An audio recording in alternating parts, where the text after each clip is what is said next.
طيب تختار ازاي التراك بتاعك؟ طبعا ده السؤال الازلي بتاع الكمبيوتر ساينس. الموضوع يا جماعه ما يمشيش ان هو، او ما ينفعش اجي اقول لك انا شايف ان التراك الفلاني، او اجي اقول لك امشي في الداتا مثلا، او امشي في الاي اي، او امشي في الباك اند. ما ينفعش اقول لك كده، او اي حد ما ينفعش يقول لك كده، او انا اقول لك مثلا اصل انا شايف، او الشخص التاني ده يقول لك انا شايف المستقبل مش عارف فيها، واكتر وظائف مش عارف عليها طلب مش عارف ايه. طب انا مين عشان اقول لك حاجه زي كده، او ارسم لك طريقك؟ يعني انا ارسم لك حياتك، حياه شغلك اللي انت هتشتغل فيها لغايه ما يبقى عندك 60 سنه مثلا، انا اللي هقوله لك؟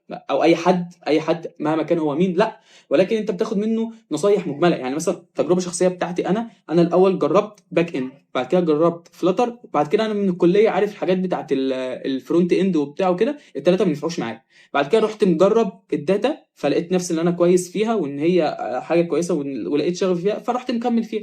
نفس الفكره، انت تعمل نفس الحاجه، ولكن انت بتاخد نصايح بقى عامه. في حد كان اسمه مؤمن على التيك توك، يعني عارفه؟ الراجل ده جامد يا جماعه، يعني لو ما تعرفوش فخشوا شوفوه. خد لفه كده. عنده كان بيتكلم في فيديو، يعني اقول لك بالمعنى، يعني ان هو انت لو عايز بقى تتميز، او عايز تقبض بقى فلوس كتير، فهتعمل ايه؟ تشتغل حاجات مش كل الناس شغالينها. يعني دلوقتي حاليا مجال الداتا بقى واسع جدا. مجال الباك والفرونت طبعا اوسع اصلا من قبل اصلا الداتا، وهكذا. طيب انا اعمل ايه، وانا اذاكر ايه؟ يعني انا هعرف منين طيب ان الحاجه اللي في الحاجه دي يعني اعرفها منين؟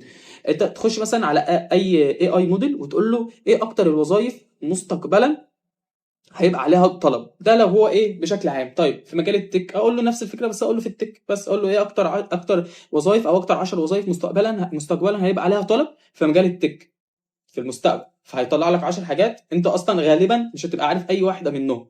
طيب وتقول له ازاي اذاكر كل واحده منهم، وتمسك كل واحد تفضل مذاكر فيه. طيب انا هفضل اذاكر في التراك لغايه امتى واعرف ان هو مناسب ليا ولا لا؟ لغايه ما تعمل اول بروجكت. ذاكر المتطلبات بتاعت التراك، واعمل اول بروجكت. لقيت نفسك انا كويس ومرتاح، وممكن اقعد بالساعتين والثلاثه والاربعه على اللاب ما بقومش لغايه ما اخلص المذاكره بتاعت التراك بتاعي ده، بس هو ده التراك بتاعك، وهو ده اللي تكمل فيه.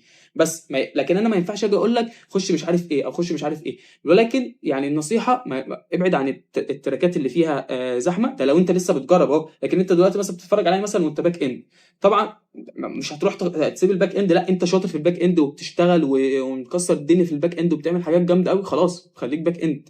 فاهم قصدي؟ بس هتخليك باك اند ايه؟ تدور بقى ان انت تتميز. يعني خلاص الناس بتوع الويب دول لازم يتميزوا. دلوقتي بقى في حاجات يا جدعان، بقى في شخص اصلا، انا اعرف بني ادم شغال بيسموه مش عارف فول ستاك ديفيلوبر، جنبي اسمه اي. هو بيعمل كل حاجه بالاي اي. بيعمل شغل الفرونت، وبيعمل شغل الباك، وبيعمل مش عارف ايه، يعني بيتشال. هو بيعمل كل حاجه بجد، مش بهزر. فانت كباك اند ما ينفعش دلوقتي تخش تتعلم اللي هو الباك اند، اللي هو اللغه والفريم ورك تقريبا، يعني الحاجات بتاعت الباك اند بس كده، او تخش تتعلم فرونت اند بس كده، وما يبقاش عندك ميزه. لا، ما ينفعش خلاص. يعني انت دلوقتي هتبقى باك اند، فانت باك اند مثلا ومتعلم معاها اي اي، او باك اند، وتشوف بقى الناس بتوع الباك اند هيقول لك يعني ايه اللي تعمله فتبقى مميز في الحته دي. لكن مش هتخش تتعلم باك اند لوحده كده. دلوقتي حتى في مجال الداتا يقول لك ما ينفعش خالص تبقى داتا اناليسيز لوحده، لازم تبقى داتا اناليسيز ومعاك حته انجينيرنج. فاهم قصدي؟ فنفس الفكره، عشان تتميز لازم السوق متطلباته تكتر. يا جدعان الناس بقت تمشي يعني بطريقه مرعبه. فمحدش هيقدر يقول لك خش حسابات او لا، محدش هيقدر يقول لك خش التراك الفلاني، محدش هينفع يقول لك حاجه زي كده. ف يعني هي اسلم طريقه ان انت تشوف حاجه مستقبلا، حاجه هيبقى الطلب عليها، او وظيفه هتبقى موجوده، وغالبا معظمها هيبقى بالاي اي تقريبا. بس وتمشي فيها وتجرب لغايه ما تعمل اول بروجكت. والله طلع الموضوع مظبوط، وطلع الدنيا جميله، خلاص مش جميله تقوم ناقل على اللي بعده بس. وكل ما تبدا بدري هيبقى احسن. وكمان انت اهتم باللغه، وكده كده يعني احنا بناخد بالاسباب، والرزق ده بتاع ربنا. بس كده.